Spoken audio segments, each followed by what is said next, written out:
Hey guys, welcome back. It is for Towers Films and Doug 218. How are you? How are you? I'm good. How are you? I'm ready to do some recapping. And we are recapping Masterchef Canada Season 6, Episode 11, the finale. So it is the final showdown between Jennifer and Andre to see who wins the title of Masterchef Canada. Exactly. And 100,000. And the big glass trophy.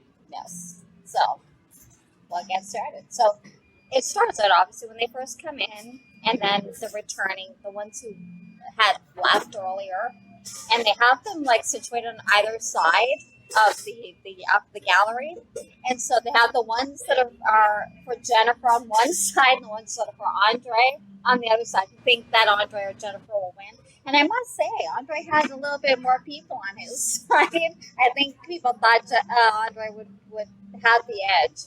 Well, he had.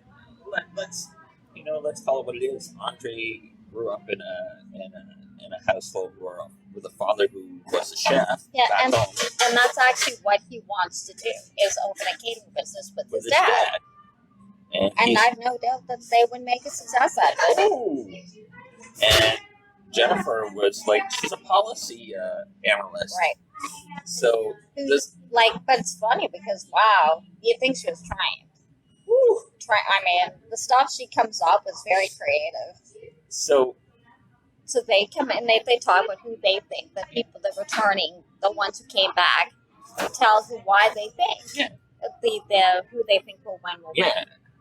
So then the chefs say, that the other contestants have been at the start of your journey, but let's have family and friends come in. So we had Andre's wife and his aunt and his dad. His father-in-law, his mother-in-law. Yeah. Jennifer had her partner, her brother, a few friends. Her father, I think, was there. Her father was there, and that's what really surprised her, to see him. Yeah. Yeah. Made her tear up a little bit, and because they're coming from, I think, New Brunswick. Actually, she's from I believe Saskatchewan. But I think they're down east. I don't think they live in. I don't remember. I think they're down east, from what I remember. They're either New Brunswick or Nova Scotia. From what she said, she was surprised that they came, and so she hugged them. So that was good for them to have that support, because it means a lot.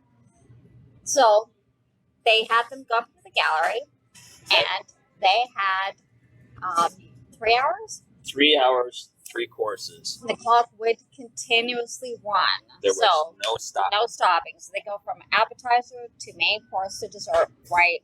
Bang, bang, bang. Right through. And after, when they complete each course, the chefs will go and taste it.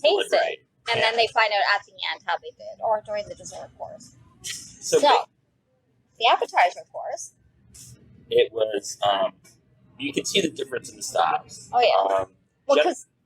Go ahead. Because Jennifer decided to do her inspiration for her childhood, so nursery rhymes and fairy tales. So she did she was going to do Mary's Little Lamb, so it was like a lamb dish, and ants on a log, but upscale it, and then do a dessert cereal. And then Andre did a Caribbean, because that's where he's from, the Caribbean, and Asian, which his wife's from, I think, South Korea. And so a South Korean Caribbean fusion. So hers was more rustic and kind of childlike, they said. Childlike. He was more upscale. Right. And they actually said they kind of worried a bit whether or not she'd be able to upscale, for example, ants on a log, to MasterChef quality. But considering what Andre was doing. He's producing next to her. So what they chose for their appetizer. Like you said, Jennifer did ants on a log. And upscaled it. And upscaled it. And she cut up celery. She did a mousse. And Andre did lobster rundown. It's usually with another shellfish. So he's upscaling. He did lobster, and he's never cooked lobster before. This is the second time he's done a meat he's never cooked before. And it had lobster rundown with a callaloo puree, and it had dumplings as well. Right. But when he was cooking the dumplings, he had a bit of problem because they said when you make the dumpling, The water has when to you be put the boiling dough in, hot. the water needs to be boiling, or else it'll get tough. And it wasn't boiling when he put the dumplings in, so he ended up with little tough dumplings. But that was pretty much the only drawback of what they said on his plate. And that's what got him the first course name, because they said, look, It was the dumpling. the dumplings. Jennifer takes something that was like celery, peanut butter, and like raisins. Right. Like she did like a mousse She of did. a type. It was celery with poached figs and a blue cheese mix. Right. Blue cheese. And Alvin even said sometimes blue cheese can be overpowering, but Yes. it wasn't. Actually, the other They flavors were very. were not drowned out by it. It actually complemented each other. And so they were saying they worried about her dish, but they said it was actually very intelligent, smart dish. And it was very artistic too. It was very pretty. Actually, out of plating, I liked her plate better. So nice. It was really pretty. So as they go into taste, Alvin turns around and says, "Don't stop, keep Keep cooking." going. So now we're on to entrees. So Jennifer did a lamb dish. She called it Mary Little Lamb. Mary's little lamb. And she did it in the pressure cooker. And again, remember she had a problem with the pressure cooker before. So, but because it's the same idea, you can't tell what's going on until you open it up and see how the cook is. So she was worried. Again, is it going to be undercooked, overcooked? It's very small margin. You've got to be right on the money if you're doing this with a pressure cooker. And normally when you cook with pressure cookers, you've got more time, Yeah. to kind of... Well, I think the reason she was using it too is because of the time constraint. Because Exactly. the pressure cooker will cook it faster than say a slow cooker will or an oven will. So I think that's why, because they were fairly thick cuts of lamb she was using, and she probably it would have taken too long for in the sure. oven. So, and then she did like these little clouds, It was like almost like a candy or something. like a fleece, like Yeah. a cauliflower fleece. And she made it like a cotton candy kind of thing. She put that around the lamb. Okay, They look really neat. and Andre did a Caribbean fusion. He did a Creek goat balsam. I hope I'm pronouncing this correct. And caramelized kimchi. All three judges, as we both saw, they absolutely loved it. Oh yeah. With Jennifer's dish, the Well, only one, they did like all of them liked the flavors and everything. but Claudio's Claudio's lamb was undercooked, So like a little bit. It's just a little bit. it kind of left. He was able to eat it. It kind of left both of us thinking maybe. Yeah, the edge might be going toward Andre here Andre at this point. Yeah, Andre's got it. Because usually that's the case. If one of the judges gets something undercooked, that usually sinks it for Ooh. the other contestant. So we're into the last hour. And to the dessert. Into the dessert. Now, these guys have been, they've been feeling the pressure. They got everyone upstairs hooping and hollering, and now this Plus, is it's a long cook, 3 hours. yeah, and it's the cook Straight of, cooking. and it's the cook of their life. Right. It could change their life. This good. So, Andre's dessert was a deconstructed turin with a Chinese Something like that, yeah. a Chinese 5-spice waffle, caramelized plantains, and ice cream. And Alvin said you have to be careful with Japanese 5-spice because if you put, it's like allspice in that respect. If you put too much in, it can be really bitter and it can really just tank your whole dish. So, but they apparently he did They the right. liked it. They liked it. He did the right amount of seasoning. Where Jennifer, She elevated. She wanted to do an elevated Like- treat cereal, like kid cereals, Yeah. sweet cereals, and and she smoked milk. that was wild. That was wild. That even Claudio said it could either be really amazing or an abject failure. Right. And even actually, it was either Chrissy or Jenny Yes. said, how do you come up with that kind of thing? And Jennifer's like, I It's don't in know, there it's rattling somewhere. around in my head somewhere. So hers was like it had chocolate soil, puffed rice, and tea smoked milk. Um, Tea smoked milk. dang. So And even Claudia, so when he did it, because she put the milk under like a glass cover to keep the smoke in. Yeah. And he even said, it's more than just a dessert; it's an experience, which elevates your dish. For really. sure. And they all loved it. They said, this could be something that you could serve in a restaurant. Chef Michael was the only one that really had a comment. He said it could, maybe the chocolate could have been a little more sweet. A little sweeter, yeah. So it kind of left.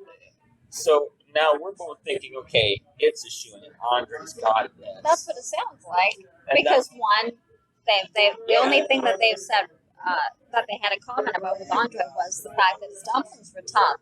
But where Jennifer had the undercooked lamb, and then Michael thought that the chocolate was a little not sweet enough. So you would think the edge is going to Jennifer at this point, or to Andre at this point. And they basically, they come out, they do their deliberation, and they're looking at the story of what they were trying to tell and what these competitors had went through to get here. Right. I think they take everything into consideration. It's this cook, but it's everything, too. Yeah, the entire season they also take into consideration. So they have them switch places with them. Where the judges usually sit and they're holding the trophy, and they have all the friends and the other contestants come down, and they announce the winner as Jennifer. Yay! Congratulations, Jennifer. Well done, Jen. We were actually kind of surprised. Not to say she doesn't deserve it, but just because of listening to what the comments were, from the judges, usually that indicates the other chef's going to win. For sure. But no, Jennifer, they thought she had just a bit of an edge. I think because she's very creative. Yeah. And I think that really helped. I think that was just the slightest of margin. Mm-hmm. And because they did like her flavors, even with the undercooked lamb. Claudia said the flavors are terrific, and same with her dessert. So I think that's what gave her an edge. Very creative in the flavors. So, you could tell Andre was a little dejected, but I think you do. I think you put a lot into it. It's hard work to get there. I think you kind of are a little bit disappointed. But you know what? He's still really young. Oh. And like he said, he's coming away with new skills he could go with his dad, and they can open their catering business. Yeah. I don't see a problem with that. People know who they are. I mean, this puts you on the map, whether you win or not, So, all in all, it was a fantastic season, and what a great season! It was great to see the journey that our final two went through. We had a feeling we'd probably boil down to these two. I actually loved seeing Jennifer's progression. She was very tentative, but you can see she had that creativity and having it. Well, she even said herself she's changed a lot. Oh. Like she said, when the person that came to the competition is not the same as leaving. She has changed, and she said now she's excited to see what will happen outside the competition because of the competition and outside of the box that she's lived in. Right, because now she says she realizes she's able to do things she may not have thought she could do before. Exactly. So that's good for her. I'm actually glad she won because we don't get a lot of female winners, and I think she's done really well throughout the whole competition. For sure. I think she deserved to win it personally. I think it was great doing the recaps with you for Masterchef Canada. I've always enjoyed doing the recaps with you as well, and thank you for coming along for Masterchef Canada Season 6. We'll come back next year when the next season comes up. If you liked it, give it a thumbs up. Don't forget to subscribe and hit the notification bell. We do other reality shows, and in fact, MasterChef Season 10 has just started. That's the U.S. version of Masterchef Canada, and we just started it. We're just getting into the competition now, so you only have 2 episodes to catch up on if you haven't seen it already. So go check those videos out and other ones that I have up there. There's more to come. Take care, guys. We will see you soon. Bye. Bye.